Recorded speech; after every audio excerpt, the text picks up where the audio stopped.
So to answer your question, how do we handle that? The bottom line is that even when you're facing something big, the only thing you have to worry about is what you're going to do first or next. That's it. Too many people are trying to whip out the crystal ball and go, okay, I'm facing a project. Let me get everything out of my head. Let me try to figure out every step I'm going to take. Because they're trying to fill that project management system, right? No, do not. Now, if you're aware of a couple of steps you have to take within this realm of the big task or the multi-step task or the project, sure, put it in the notes section, but only focus on the very first or next thing you're going to do, because on the task line, that's all you need to see, because that's all you need to do right now. And even if you don't know what's coming, take that step. The taking of the action is going to show you what comes next. Welcome to It's Marketing's Fault, the podcast where we discuss how to do marketing the right way. I'm your host, Eric Rutherford, and I am thrilled today because I have with me Leslie Shreve. She is a workload management and productivity expert and the founder and CEO of Productive Day. Leslie is also the creator of Taskology, which is the science of getting things done. It's a unique, proprietary, and all-encompassing system for workload management and productivity. It includes management of tasks, time, email, information. Leslie, welcome to the show. Thank you, Eric. It's great to be here today. Hey, it is my pleasure. And I'm just full confession for all the listeners out there. Task management and organization is not my strength. In fact, we'll call it a weakness. Some may even call it the bane of my existence. You pick your metaphor. That's where we're at. So I'm thrilled today because I'm excited to learn sort of the nuts and bolts and the truth behind organizational management. So let's just start with what is something that many people think that's true about task organization or task management that you disagree with? That I disagree with? Well, there's a lot going on out there with task management. I would say I have a lot of observations. And yes, some disagreement with how things should go, but more like I feel for the people out there who are struggling with task management. And so it's more of me defending the way that they really could do it, that would simplify it and say, you know what, it doesn't have to be that complicated. So I'll give you an example. When people are looking for a task management solution, they are looking generally these days for an app. Now, if they're still attached to paper, they're looking for a fancy pants planner, or they're looking for some kind of journal or something that they can write in. Now, we could talk about handwriting tasks, and I could go on about that because really the most efficient way to manage tasks is in a digital format. So for those who are looking for the app, I say that's awesome. A for effort. The problem that they're falling into by accident, not their fault, is that all these different bits of software out there like Asana or Trello or Todoist, they're all good. Don't get me wrong. A lot of them are project management software. And I mean, hey, people go to school for that. Like you've got all kinds of certificates and MBAs and degrees in project management. That's a whole thing. Here's the thing. When it comes to personal productivity, it's personal. It's individual. You do not need a project management system for this. This is just about you. So unfortunately, when people find an app like one of those, and the app says, oh, you've got a line or field for project, and then one for a task, and then one for a subtask, and on and on and on. And they've got bells and whistles and colors and categories. And oh my goodness, no, you don't need all that. The challenge that people have is, how do I make this work for me? And oh my goodness, if I don't use all these things that come with this program, I'm not getting the value out of what I bought. And I just want to simplify it for people. The only two things you really need to think about in your corporate job or your small business is, what am I going to do? And when am I going to do it? Now, generally what you find in these bits of software is subject and due date DUE, but that's not how we set up our system. It is task, teeny tiny task, and due date DO. So big difference because it's all about when you're going to take action. So I'll stop there because I could go on for hours about this, but is it a disagreement? Well, no, because I think project management software is great for project management people, but too many people are trying to use project management software for just themselves, and it does not have to be complicated. I appreciate that distinction and that description because, as somebody who I've worked at enterprise level companies, I've had the experience of engaging with project management software. It's not my favorite even there because that's not my shtick. Like that is just not that doesn't work well for me. I like how you're making it simple. It's just what do you do and when's it due? Like the what when and the are you going to do it? Not when are when's you it going to due. do? Yeah. Okay. Due date. Yeah. Due date you keep in mind. Like always keep the deadline in mind. Like that's not due until January 1st. And we want to put that at the end of the task itself. So it's always in your vision. But it's when you're going to take that first step, which could be tomorrow. Okay. And that's a good distinction. Can we get into that a little bit? Just as far as let's talk about the when you're going to do it versus the when it's due. Like, how do you manage that? Because I know like my wife and I joke around that, our to-do list, or especially my to-do list for the day could really take a month. And like, because it's like I get everything on the list that comes to mind and then I try and pick and choose and then I get overwhelmed. So how do you figure out this whole when to do the thing? This is a trap that a lot of people do fall into. So you're not alone. You're in good company with all the other C-level executives I work with and business owners and everybody everywhere. They use maybe, the old-fashioned legal pad, right? Or a planner. Well, now planner's got a little bit more containment, but let's go with the spiral notebooks, big pads, little pads, spiral notepads, steno pads, right? Exactly. Yes.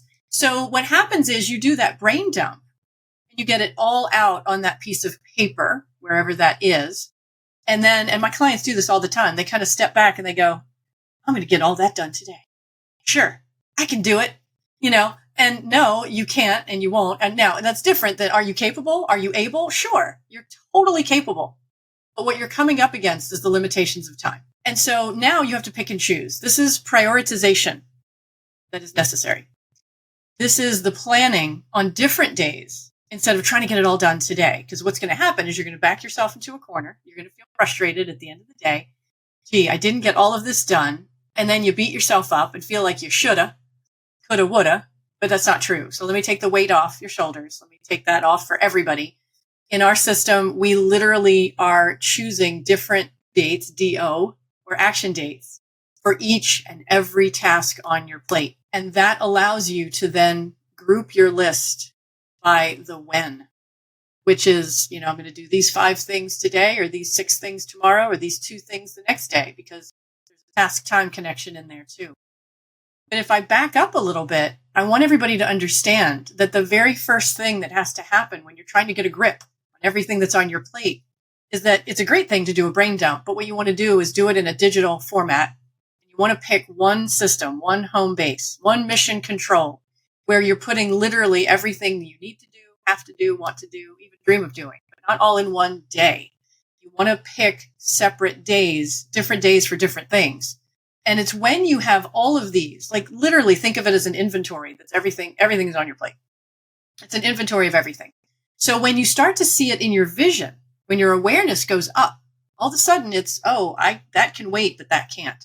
Now you're prioritizing. It's in your awareness. So you're automatically comparing and contrasting the many things that you have to do. And the priorities are going to float to the top. This is the priority for today. That one is for tomorrow.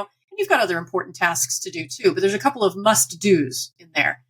When you assign action dates to these various tasks, that's when you start to get a real plan together. And that means not everything's going to fit on today or tomorrow, which everybody wants to do, or yesterday. Not going to happen. So now it forces you to have to pick different days for different tasks or follow-ups. Now, when you do that and your software allows you to group your list by that date, and by the way, most of this is in Microsoft Outlook for my C-level clients. So that's what I've been doing for 20 years. But do we do this in other systems? Absolutely. Todoist is one that a lot of people like, so they're bringing that to me. So the methodology for your technology is the same no matter where it goes. So all you need to do is use that due date field, DUE, just change it in your head. It's a DO date. DO, it's action. So we're able to, in Microsoft, because we're using Outlook tasks, but not the default screens. This is why it's proprietary, our methodology, because we're moving things around. We're changing columns. We're changing names. We're we're not using a lot of the bells and whistles in there either. But generally, that's where that due date turns into O. And that's where you really start to get the structure that you can rely on so that you can go, okay, I don't have to do all this today. I can actually plan different things for different days. And our clients have anywhere from 30 to 150 tasks on their task list, but they go out for months. And so does mine. So that's how it goes. Okay, that's fascinating. That idea of, okay, we group it, we do it by day, we assign it to a day. So let's just talk prioritization here, because you got my mind spinning all over the place, which is a good thing. As you start with the due date, and then you find when you're going to do the task. So how then do you work with prioritization? Because sometimes, prioritization, there's like you have several things that are on a similar priority list. Some things might take a long time to do, so they have to be broken up into chunks, or like, how do you sort of sort through that as well? Because obviously everything can't be high priority, because then nothing's high priority. So how do you like grade those? There are a lot of competing priorities in everybody's day. In my day, even, there's always going to be competing priorities. Yes, some things are going to take longer than others, but here's what's so cool about Taskology, if I may say. We have a formula where every task is small and achievable. What's interesting is that when I talk with my clients about what they have on their legal pads or wherever they have their to-do lists, because we also include Excel spreadsheets here and Word documents and whiteboards. I mean, it's everywhere. When we talk about what's there, it's usually a grab bag of all kinds of things. Big tasks, little tasks, projects, multi-step tasks, ideas, things they delegated. It's all over the place. Now, when you look at a list like that and you see all this stuff, you kind of know what looks achievable and what doesn't. You kind of back away from those things that you're thinking, wow, that's really big. I can't even wrap my brain around that today. Or I don't even know where to begin. Then you go for something small and achievable. In our system, everything is small and achievable. We've designed it that way so that you don't hesitate. You don't procrastinate. You don't kick the can down the road. So I teach a method of thinking and executing that makes it easy for people to just dive right in and then move seamlessly from one task to the next in your day. So to answer your question, how do we handle that? The bottom line is that even when you're facing something big, the only thing you have to worry about is what you're going to do first or next. That's it. Too many people are trying to whip out the crystal ball and go, okay, I'm facing a project. Let me get everything out of my head. Let me try to figure out every step I'm going to take. Because they're trying to fill that project management system, right? No, do not. Now, if you're aware of a couple of steps you have to take within this realm of the big task or the multi-step task or the project, sure, put it in the notes section, but only focus on the very first or next thing you're going to do, because on the task line, that's all you need to see, because that's all you need to do right now. And even if you don't know what's coming, take that step. The taking of the action is going to show you what comes next. It's going to unfold. So don't stress about it. That takes a lot of pressure off. Yeah, it sure does. Because then it's like, okay, I just have to worry about this. Everything else comes later, but I only have to focus on this. Is that like a pretty significant mindset shift for your clients? Like, does it take a while for them to like get in the habit and really begin? It can. Owning it? Yeah, it seems like it'd be a rough thing. How do you help them through that? Well, a lot of coaching. So what happens is when I work with my clients, that very first call, which I use GoToMeeting, because back, 15, 20 years ago, there was no Zoom. So when I went virtual years ago, it's GoToMeeting. And so we're sharing screens. And that very first call that we have, because we're actually on the phone anyway, we just share screens, is a 3-hour call. And by the end of that 3 hours, they got that formula down pat. Now, is it going to stick in the very beginning? Well, no, we need practice and accountability and coaching. And that's why in a couple of weeks, they get it nailed down. Now, that's not to say that later on they lose sight of that, because just yesterday I was talking with a client that I've been working with for probably 5-6 years. And he's been with me the whole time, and not because he didn't get it. It's because he wants to keep it. So we talk maybe once every month, once every 2 months, and all that. So yesterday I noticed that, and he told me, he said, I'm still phrasing things a little too big, not using the formula. And he could see himself slipping, and he could see himself wasting time trying to rethink things could have already been thought through the moment he was aware of it. Like, yep, I've got this thing to do. Here's my first step. And instead of nailing that down, he left it too big, or he typed it too large. And then he realized, oh, this is not working for me. So we fixed that yesterday, and he's got some new marching orders to keep practicing to get back into the swing of it, because I think he got away from it. And that's why we continue with the coaching, because that can happen. So yeah, many people will pick it up and keep it. Others, it might slip a little, but everybody's in a different place there. But one way or the other, we'll get them back up on track. That makes sense. And that's good to know, because like this, it seems like very much like any type of training, any type of disciplined action over time, that some you get it easier, some harder, but it takes sort of that constant vigilance to maintain it. It changes. I think once you solidify the habit and build that muscle, it's hard to lose. I think in his particular case, I'm not sure what happened, because we've been together the whole time.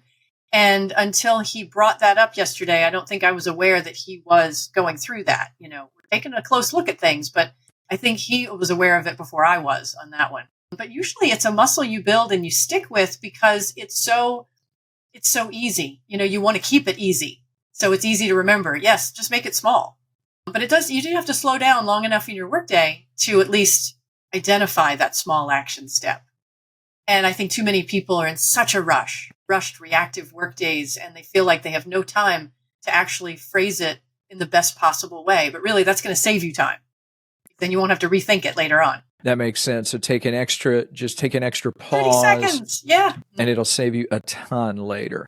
Yes. So what are some of the first steps that someone should take, if they're starting to feel overwhelmed and stressed at work, like my list is just blown up, or I got sticky notes all over the place? Like what's the first step or two for them? Like, first step or next step for them? Sure. So it depends on how much stuff is on the desk. So let's say you have two different people. You have one person and the desk is completely clear, but they just have an endless to-do list on their legal pad, or they've got a couple of legal pads, or they've got a planner, what have you. And then, of course, all the email in the inbox. We'll come back to that later.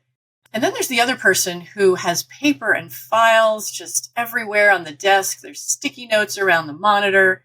There's sticky notes all over the place, and they've got the legal pads, and some are buried and some aren't. They've got all kinds of tools that they try to use to keep track of things to do. They might have an app and a steno pad and a legal pad, and they've got Post-it notes and, all kinds of things that they're attempting to keep up with all these tasks. So these two individuals are going to start in different places. So I'll start with the person who's got a ton of stuff. The very first thing that person is going to want to do is make decisions about the stuff. So that means just picking up each, piece of paper, each file. And this is why people call me, because it's like, oh my God, I cannot even wrap my brain around that. But decision making is huge here. So really making a decision about what's useful to you, what's not useful to you. And does any of this have a task associated with it? Is this a reminder sitting here of a task? Maybe the Post-it note might be. I know stuff on a legal pad will be. But papers and files themselves may or may not be. Usually they're left out as a reminder. So I got to get back to that client, or I'm going to work on that client project, or I've got to call that client and ask them about that proof I sent, whatever it is. So if it's there as a reminder of something to do, you want to consolidate all of those. Get rid of all the other stuff you don't need. Maybe you're deleting, if it's digital. When it's on the desk, it's throw it away, recycle it, shred it, whatever the case may be. But if you've got an action associated with that, you want to put that in one spot and start, building that pile, if you will, just to see where's all my action steps. You also might be filing stuff in a physical file drawer too. So let's get rid of that as well. Or you might give something away. Well, that belongs to Bob. Let's take that out of the office, But when you find those actions, you really want to consolidate those and really see, okay, what is it that I need to do? And that would include any kind of legal pad or steno pad or notebook that you might be using. Now, when you get through, taking a look at the legal pads, you really want to cross off the stuff that's done and the other tasks that have not been done, but still need to be done. Leave them on the pad. You really want to see those too. Post-it notes are a lot easier. Sometimes there's one task on a Post-it note, you've already done it, you can throw it away. Anything that's not been done, throw those in the pile as well. But you really have to consolidate that physical stuff first to see, and then you're going to want to get that into a digital format. And each one of those tasks does need to be typed up as a task, first step, next step, whatever it is, in a digital platform. And this is where people get overwhelmed, and I get it.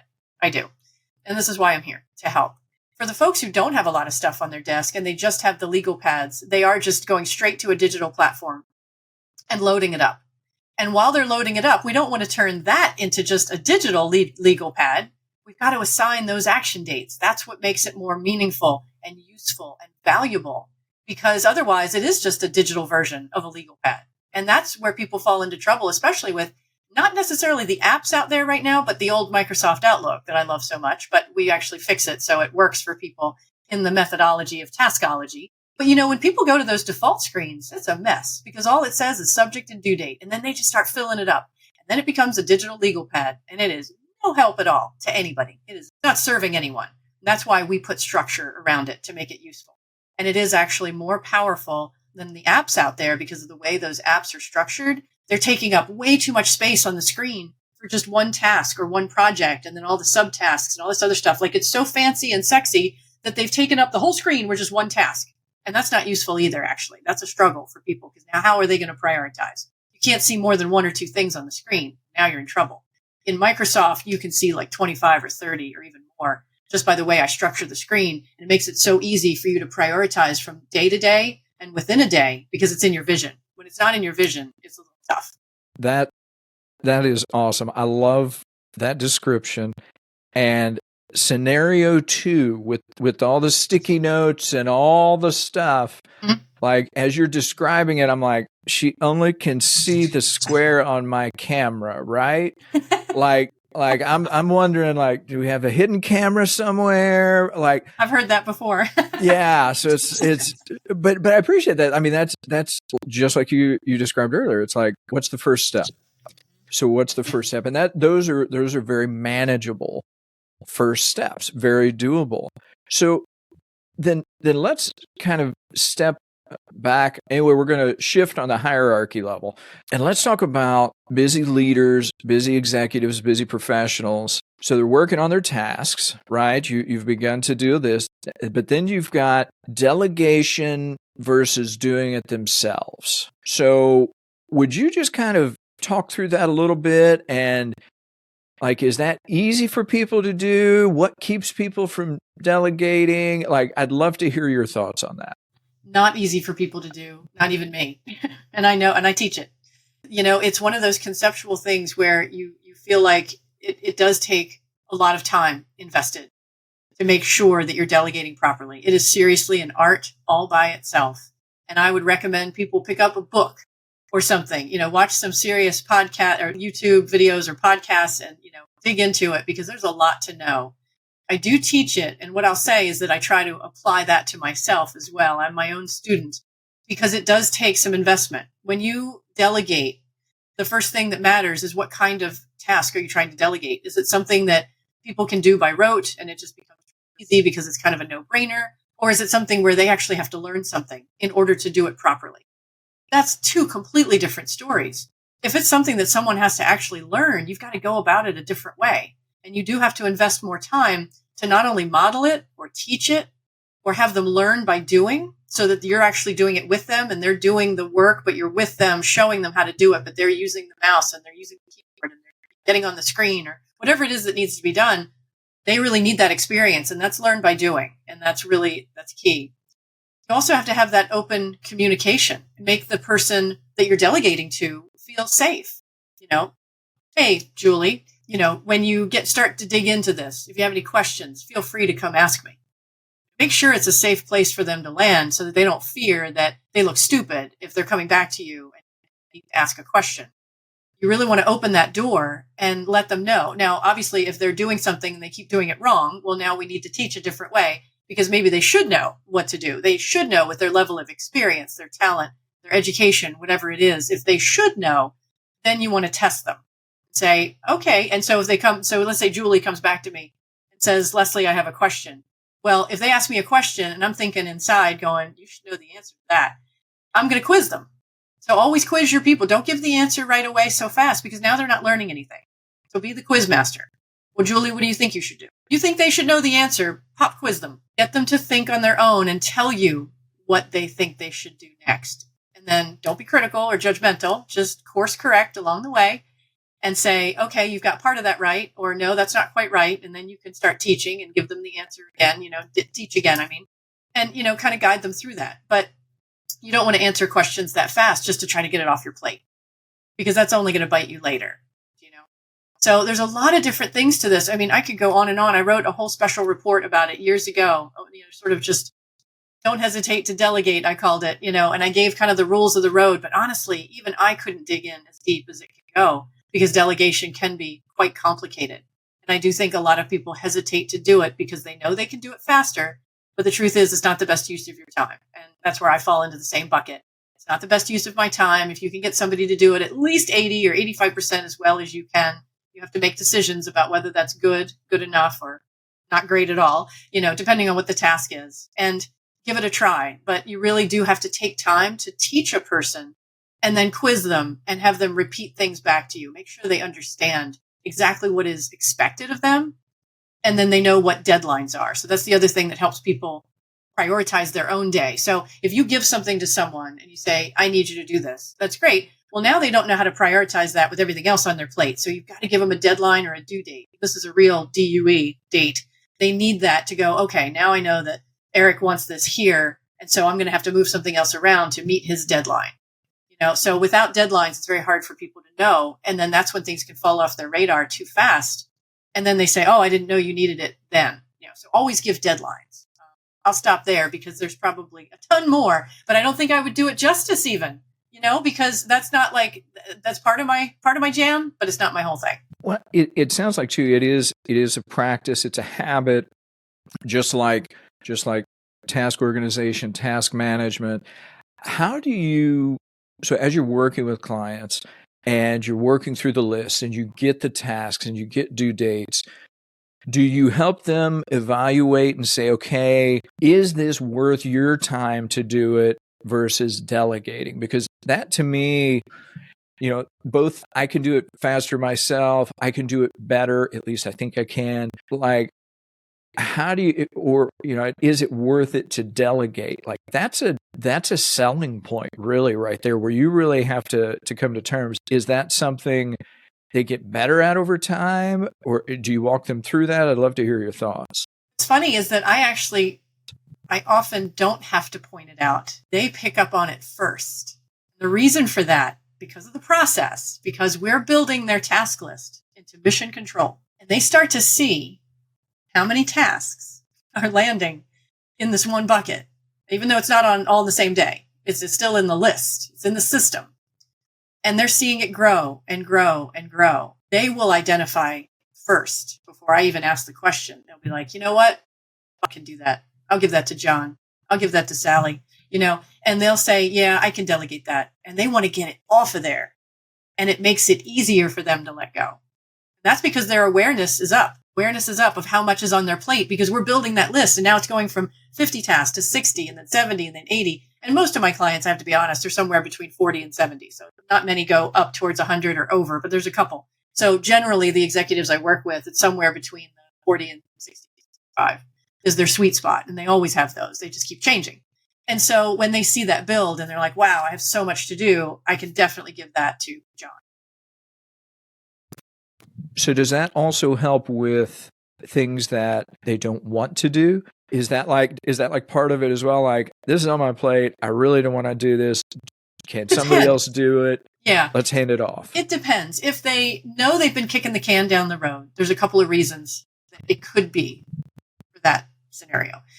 One of the reasons is they've stated it too big. And they're like, I don't even know where to start. Or, gosh, I really need 4 hours for that. When really, the way I teach, you don't. You can get it started with the first action step. It's only going to take you 20 minutes, 10 minutes, 30 minutes, maybe. I don't know. We work that out. I pull that out of them. And I say, all right, Eric, you're not going to get 4 hours for this. I'm just telling you, in the corporate workday or in your busy business owner workday, you're not going to get 4 hours.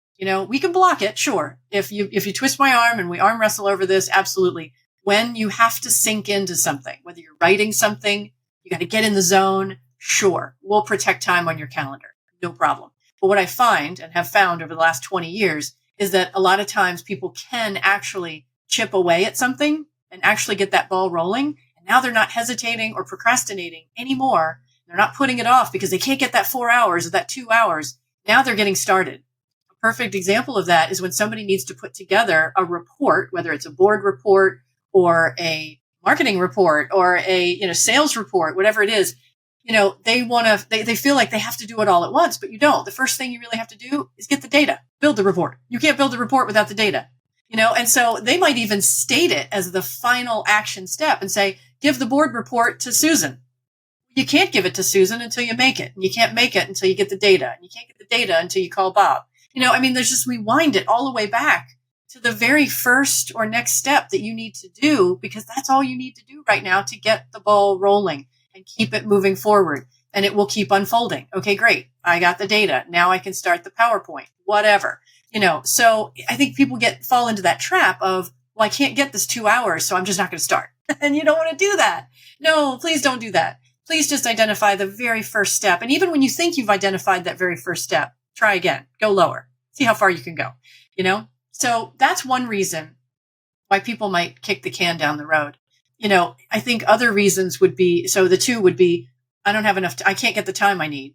The other one is I phrased it too big, and they kind of go hand in hand, because once you break it down to that first step, you can do that in 15 minutes, 5 minutes even, depending on what. No, I appreciate that. And I appreciate that distinction in talking through that, because it's usually going too big that says, no, I'm not going to do that because I can't get to it all. And then it feels overwhelming. And then you start to spiral, and then you're looking for anything that's not that task. And then if they want to delegate something, sure. If it's something that's really part of the core of your job and you can't delegate it, this is the solution, is you need to break it down, make it manageable for you, make it easy and achievable, and then they're off to the races. No problem.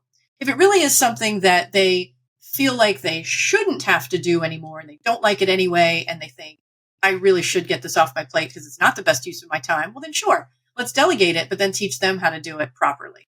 And yes, and so this process can identify those as well, because we talk through, okay, why aren't you doing it? Why are you kicking the can down the road?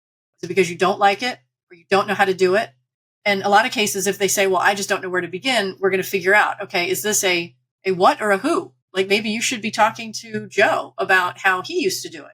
So that's your first action step, is call Joe and talk about how he did it. See how that works? Yeah. So you don't have to face this alone if there's a who that we can turn to. That's great description, idea, just kind of thinking through it, because instead of trying to eat, the whole elephant, you're just trying to do one small thing at a time. So how then, when it comes to like C-level leaders, executives, and their team members, I know you mentioned earlier, due dates, making it safe to ask questions. What are some other things that these executives can do to really enhance efficiency while reducing stress for their team? It's taking seriously the fact that not everyone on their team knows how to work efficiently, effectively, or productively. I think it's a faulty assumption that a lot of leaders make, and I know I'm going to ruffle some feathers on that one, but I'm sorry, it had to be said. I think a lot of leaders, because I've met them all over the years. I've met the ones who say, you know what, I really want to help my team become more efficient. What can we do? And then we might do a Taskology for Teams training, because that's my 90-day program. But then I talk to other people where we're having a conversation because one of their team members might be struggling, and maybe that team member came to me, and now we're all talking about it. And the leader says, I leave that to my people. I don't get involved in that. Okay, well, that's not helping. Because even though you don't sit there and teach them yourself, and no, you don't have to do that, because if you think you've got it dialed, that's awesome. We don't need to, fix anything that's not broken. But your team member over here is drowning. They are stressed out. They are on their way to burnout. And when that happens, they're not doing their best work. And that's not good for your team or you or the company. So I want everyone out there to understand that not everyone knows how to work efficiently, effectively, and productively, and you may never see it. So a lot of this chaos is in the computer. You might look at their office and they might be neat as a pin, but that has nothing to do with it. because they might have thousands of emails in the inbox that they are drowning in, and they may have hundreds of folders on the left. And that's even worse, by the way, because there is such a thing as over-organized. And if you are scrolling and searching for too long to find something or to file something, you are losing time you will never get back. So that's just one thing that's in the computer. The other one is maybe the hard drive, or if you're using Google Docs or OneDrive or Dropbox or whatever for your electronic documents, that's another chaotic place for people to find things. Way too many people are losing time in their day looking for things they know they have, but just can't find. No, they have it. They just don't know where to find it. And that's trouble. That could be contacts too, in a contact system. Be attachments to an email. I know I've got that email somewhere, but now I have to run a search because it's embedded in one of those emails that's in one of those hundreds of folders on the left side of the screen. So time is being lost here from that sort of thing. And I think if a leader isn't looking to see how many, and they might feel, well, that's too nosy. Well, that's none of my business. Or I don't want to be judgmental. Just understand, it's none of those things. It's no different than if in the old days, which I came from, where we had none of this, and I still had my Franklin Covey planner, back in the 90s. If you're looking at somebody's desk and it is clearly a chaotic situation, you have got to understand that even if they're like, no, I know where everything is, really, they don't. So it's going to take them a minute to find whatever it is they need. They're going to sell you that, and they're going to try to, but it isn't true because there are so many more efficiencies that could be gained and time saved by actually getting things in a streamlined system. And, clearly what you're seeing on a desk is a pileup of stuff. But remember, there's tasks and follow-ups in there too, as well as opportunities, events, questions, conversations that they might be missing out on, all of that stuff. And it's also not great for client relationships. It's also not great for bringing in prospects on time, following up on projects and initiatives on time. When those delays start happening, whether it's with your internal customers or your external, it's not good. So I really want leaders to know you're helping your people if you ask them these questions. How are you really doing with managing email? Are you flagging everything? Because that's not serving you. That's not helping anybody. How are you doing with keeping track of tasks? Because tasks come from more than 10 different sources. Email is just the biggest one. And that's not even counting all the tools that people try to use because the sources are different. That's email, voicemail, texting, social media, meetings, hallway conversations, the papers and files themselves. And then when you fill up a legal pad, that's another source. Then you got the tools. Well, I have this app and I have this whiteboard and I'm trying to use the Excel spreadsheet too. And I've got my steno pad and my notebook for meetings. And oh my goodness, now people are trying to plan and prioritize in their head because all they're doing is trying to remember the most important thing at each one of those locations. That's a disaster because that's when things start slipping through the cracks. So leaders, hear me when I tell you you're helping if you at least ask. Now, they might have some pride and not want to admit that they might be struggling. But, you could ask them other questions like, are you working nights and weekends? Are you coming in early to keep up? Are you having trouble with focusing at night after you put the kids to bed? Is it hard? Because I want people to know this is not the workday that you're stuck with. This is not as good as it gets. It can get better. You can be more efficient and have more time during the day so you can be super, super productive and then have more personal time for yourself. Until you mentioned burnout, I had not thought about how just task organization or a lack thereof really leads to burnout or can be a major accelerator of burnout. I take it you've seen this a lot. 20 years. And it's not just tasks. It's the big three: tasks, email, information. They're all connected, Eric. And this is something else that people don't understand. In the old days, when I first started my business way back in 2003, in those first couple of years, people would come to me and go, I just need help with email. And I didn't know any better back then. So I tried. And then I realized very quickly, that's not going to happen because until you have a working task list that contains everything that's on your plate, you're not able to incorporate email, especially with the technology now being connected over the years. You want that integration. That's why Microsoft Outlook is so powerful. Even though they're about to change it and take away all the cool stuff that they have right now, they're actually making it look more like Asana, Trello, Todoist, GQs, all that kind of stuff out there, which is a shame. So I'm grabbing my Kleenex and crying into that if they ever officially do that, because that's going to be trouble. But the way that they leave it now with the current or the old Microsoft that we've got now in corporate, it is so powerful because you have email, contacts, calendar, tasks, and notes all in the same system. And you really do want and need that connectivity to really maximize your time and maximize your productivity and progress. Because when you're trying to integrate too many apps, it can be a little clunky.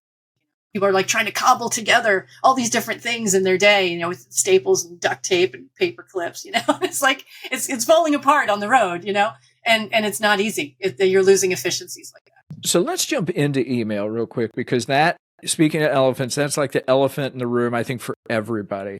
So what are one or two things, ways that, ideas, thoughts, how, what's that first step in sort of managing an overflowing email inbox effectively, efficiently? Because, I don't know, there are a handful of people out there that I'm sure do this well normally, but I think this is a big challenge for a lot of people. It is. Oh, it is. And believe me, Eric, even after my clients learn Taskology, they still loathe email and hate it because it just never stops.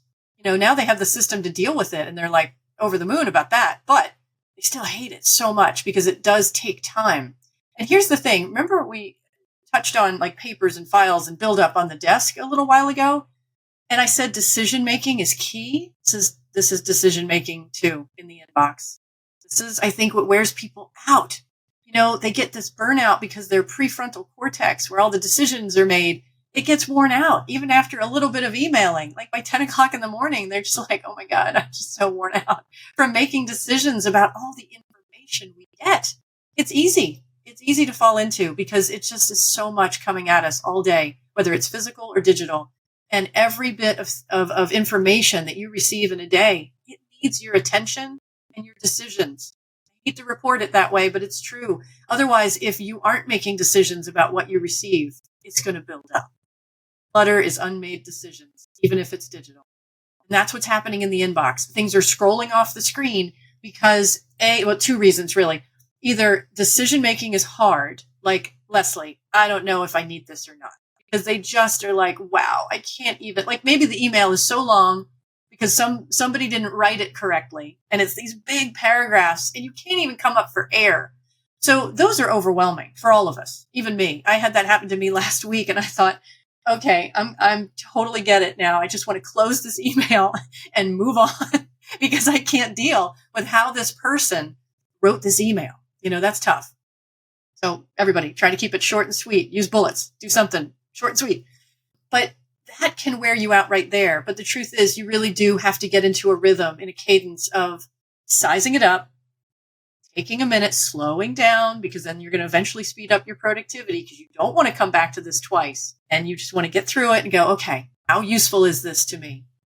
Is it reference? Is it action? Can I delete it? Can I ask all those questions? Do I need to save something in the hard drive? Save contacts and contacts, whatever. Figure out how the information is useful to you. Because if it isn't, you really need to make a decision right there to get it out of the inbox. If you're finding tasks and follow-ups, we have a whole nother process for that to get those out and onto the Taskology task list, but without using the flag. So one of the biggest things I can tell people, because this is a whole process in and of itself in our system, and it's always last. You always have to have all these other things set up first. Because every email that comes into your inbox really must go someplace else for the best management of that information or that task. Because nothing is best managed while it's still sitting in the inbox. It's just not. Now, I know we have two camps out there. I keep everything in the inbox, and I'm going to do a search, and we have inbox 0. So, as you can clearly see, I'm going to fall on the inbox 0 side, and not just to see the pretty white space. It's so you know you've seen everything, you've made a decision on everything, and you all to better locations of either reference or action, or it's gone, archived or deleted. And that is what gives people peace of mind. They know where they are with all their tasks and projects. They know how to find their information in an instant because those systems are streamlined. And when they see that empty inbox, they know they can run over to the task list and dive back in again because they're going to get more email and then keep getting back to 0 throughout the day. Not like they're paying attention to it every second of the day. No, they have their own cadence. Everybody's different. I don't schedule that stuff. I'm not in that camp of, oh, you're going to check it at noon and check it at 5 or check it. No. Everybody is different and everybody gets a different amount of email every day rolling in. So what you really want to do is get tasks done. Remember, they're small and achievable. You should knock things out. Let's do 1, let's do 2, then go check email, get it back to 0 once you've gotten there, and then go back to the task list. And you really want to keep up with email because tasks and follow-ups are hiding in there. I always tell people email management is really task management in disguise. It's information management in disguise too. So don't be fooled. Your to-do list on your legal pad, that's not it. That's not all of it. Paper will never be complete. It's an incomplete approach because paper is a tool, not a system. So you really want to get that digital system. You want to make it central, the only one, the power of one, digital and complete. Because if it's not complete, you don't have a full picture. You're flying blind. Too many things are spread out. And in email, I would say the best step that you can take first is to get over in another camp, the inbox zero camp, and shoot for that. Because if you've got like thousands in there, it's just making it harder for you to even search. So if it's sitting there and it's old stuff and it's just reference, well, get it the heck out of there. Create a folder that says, I don't know, 2018 to 2023 emails. Leave this year separate, but make it for all the old stuff and just get it the heck out of there. Because then what you're left with is just this year. And then you can set up a folder for this year. And then from there, like, listen, we don't go through all these emails, but I really go through the last 3 months because that's where we got all the lessons. The way we have our conversations, all the stuff we find and we get to talk about and I get to teach and learn. And that's where it all is. So we're not going through hundreds and hundreds or thousands. Well, maybe hundreds, but not thousands. And so just get it out of there because when you make decisions on each and every email and you are honest about whether it's useful or not useful or it's junk, you unsubscribe, whatever, you're going to narrow it down and you're going to find those tasks and nothing will slip through the cracks. I mean, if you're really tired of those oops moments or you're stressed out and you're waking up at midnight going, oh boy, I forgot to do XYZ, a lot of it's hiding in email and it's going to whip at you another day. And that's not going to be fun. So if you're tired of that, go for inbox zero. Start making decisions. Get the old stuff out first and then start making decisions. You've got to have systems in which to put this stuff, but you can get the old stuff out right now. Okay, you've convinced me. You've convinced me. I was not one of those people, but based on what you were saying and the information you're sharing, I'm like, okay, that seems reasonable in terms of it's just put the things in place to make the decision so you can make decision making easier and then it just happens better. Then you can stay on top of it as opposed to the closet that when you open the door everything falls out, so you never open the closet. Right. And yeah, it's those two things that are always missing. The first is decision making. So if somebody says, I'm not sure if I need it, we talk through it. If somebody says to me, Leslie, I know I need it. Well, the second thing is always, well, now I don't know where to put it. That's your systems. A place for contacts, a place for paper files in your file drawers, a place for electronic documents that's all ship shape already. That can't be the black hole either. And then the task list for action, because there are a lot of reference systems in your workday. I just named 3 of them, but there could be other places where you're storing something for reference, whether it's a company system or some other filing system, whatever it is. That's all reference. You shouldn't have to worry about that. Once you make a decision, I need it, great. Get it where it needs to go, where you can find it again and be done. When it's action, though, you only want one place for that, and that's going to be our Taskology task list or whatever task list you decide to build somewhere else. And that's where everything active needs to go. Because once you get those tasks and follow-ups out of email and onto your central mission control kind of task list, well, now you're comparing those tasks with everything else you already knew about. But at this point, it doesn't matter where it came from. It should never matter where it came from. They should all be boiled down into a formula like ours so that you know that everything is small and achievable. And now it doesn't matter where it came from, and it doesn't matter when you're going to take action. You're going to pick an action date that's appropriate for that task. And I think that's brilliant. I think that is very freeing and liberating, just as you describe it and what that can be done. As we wrap up, one takeaway that you'd like to leave the audience with? How you work just as important as doing your work. What that means is that, doing your work is great. Using your expertise, that's the best use of your time. You bring a lot to the table. Your talent, your background, your experience, your education, all that is your expertise. And when you get to use it, it's awesome. That's where your time should really go in the day. There's a second part to the workday that people aren't thinking about. It's called workload management.